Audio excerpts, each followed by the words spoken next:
Aloha and welcome to our video covering the cytoskeleton and plant cells. The goals today are to describe the primary function of the cytoskeleton and identify the three types of fibers in the cytoskeleton, and also we'll look at some special structures found in plant cells.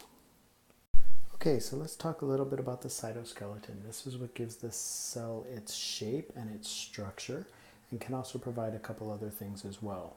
The first one we'll talk about are these microfilaments down here, and those are made up of actin.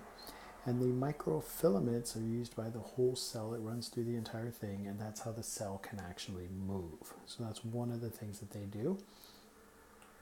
The next type of fiber are these intermediate filaments, these ones here. And what these ones do, these are what provide the shape for the cell. And you can see how they're in here, and they also help anchor the organelles inside the cell. So this kind of provides a matrix that these organelles can attach to, and it fills out the cell and gives it its general shape. And lastly, we have the microtubule, and these are made of tubulin. And these ones here provide like a highway system through the cell where organelles can move, or macromolecules can move from one part of the cell to the other.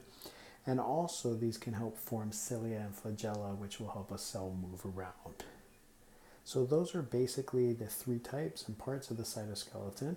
And remember, the cytoskeleton is what gives the cell its shape and allows it to do certain things. Okay, so let's review the three types of cytoskeleton fibers one more time.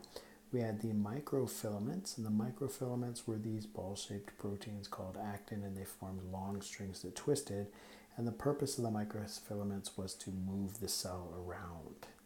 We also had these intermediate filaments, which were long and string-like, which formed the rods. And this is what provided strength and shape to the cell by anchoring the organelles.